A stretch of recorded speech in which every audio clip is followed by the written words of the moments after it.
भाई बड़े मियाँ तो बड़े मियाँ, छोटे मियाँ सुभान अल्लाह। जिस तरह अफरीदी अपने दौर में बॉल टेम्परिंग करता था अपने मुंह में गेंद को डालकर, इसी तरह कल शाहीन शाह अफरीदी ने की, लेकिन इल्ज़ाम सारा लगा दिया फ़खर ज़मान के ऊपर। फ़खर ज़मान ने हाथ में बॉल पकड़ा था, उसको फंसाने की कोशिश की गई, लेकिन जो अब तस्वीरें निकल कर सामने आ रही हैं, जो अब विजुअल निकल कर सामने आ रही हैं, तो ये जो काम है ये शाहीन शाह अफरीदी का किया हुआ है। लेकिन जनाब साहब साफ तौर पर मुकर गए हैं और सारा इल्ज़ाम फ़खर ज़मान पर डालने की कोशिश की जा रही है।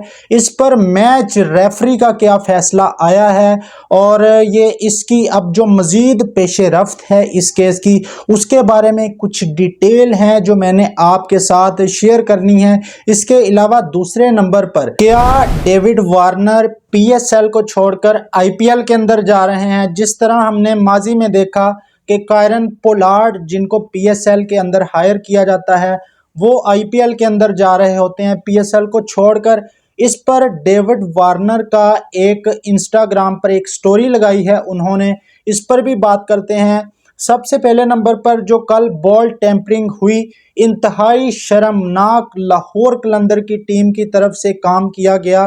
कल एक मैच को जीतने के लिए इस हद तक वो लोग गिर सकते हैं। और हारिस रऊफ, इनका जो हारिस रऊफ है वो आकर कहता होता है मीडिया के सामने कि हमारा जो बॉलिंग अटैक है वो दुनिया का बेस्ट बॉलिंग अटैक है। भाई अगर हारिस रऊफ को इस बॉलिंग अटैक से निकाल दिया जाए और अगर आपकी बॉल टेम्परिंग को निकाल दिया जाए तो ये बेकार बॉलिंग अटैक है। जिस तरह एक मुस्तफिजुर रहमान इसमें अच्छा बॉलर है, उसको हम मानते हैं, लेकिन आपने जो कल हरकत की है बॉल के साथ, जो छेड़छाड़ की है, अब सारा इल्ज़ाम फ़खर ज़मान पर लगाने की कोशिश की जा रही है और ख़ुद जो हैं वो सारे दूध के दूल्हे बनने की कोशिश कर रहे हैं इस मामले के अंदर। शाहीन शाह अफरीदी ने तो साफ तौर पर इनकार कर दिया है कि मैंने कुछ नहीं किया, मुझे पता भी नहीं, मेरे फरिश्तों को भी खबर नहीं है कि बॉल के साथ बॉल छेड़छाड़ की गई या बॉल टेम्परिंग की गई। लेकिन अब जो तस्वीरें निकलकर सामने आ रही हैं उसमें साफ तौर पर देखा जा सकता है कि शाहीन शाह अफरीदी अपने ट्राउज़र के साथ बॉल को रगड़ रहे हैं और उसके बाद बॉल की हालत ख़राब हुई। लेकिन फ़खर ज़मान पर इल्ज़ाम लगाया जा रहा है कि फ़खर ज़मान ने बॉल को ऐसे दोनों हाथों से पकड़ा हुआ है। फ़खर ज़मान ने आईएलटी के अंदर भी बॉल को इसी तरह पकड़ा था, उसमें तो बॉल की हालत ख़राब नहीं हुई थी। लेकिन यहाँ पर फ़खर ज़मान की आदत है कि इस तरह पकड़ कर वो बॉल को चमकाते हैं, वो शाइन करते हैं, वो साफ़ करते हैं बॉल को। तो अब सारा इल्ज़ाम जो है फ़खर ज़मान पर डालने की कोशिश की जा रही है और पता है कि फ़खर ज़मान के पीछे किसी का हाथ नहीं है। शाहीन शाह अफरीदी को तो बचा लेगा इसका जो सुसर है शाहिद अफरीदी, लेकिन फ़खर ज़मान को अब फंसाने की कोशिश की जा रही है।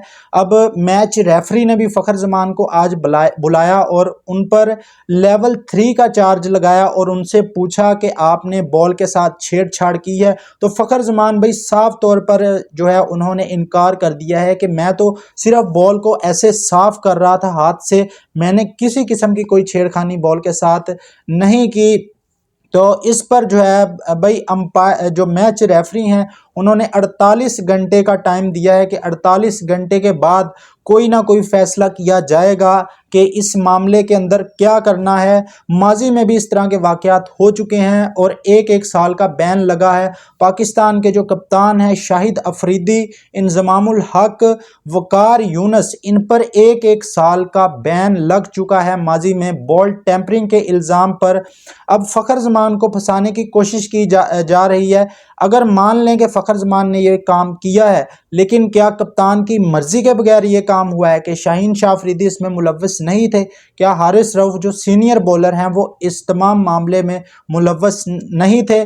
कप्तान के ऊपर भी सारा मलबा गिरेगा। ये जो फ़खर ज़मान को फंसाने की कोशिश की जा रही है, शायद फ़खर ज़मान के ऊपर भी थोड़ी बहुत उनको सज़ा मिले, लेकिन शाहीन शाह अफरीदी के ऊपर भी इसका चार्ज लगेगा और उनको भी सज़ा मिलेगी। और अगर बॉल के साथ छेड़खानी की है तो इन सब को सज़ा मिलनी चाहिए। बॉल टेम्परिंग जैसा गंदा धंधा नहीं होना चाहिए। जिस तरह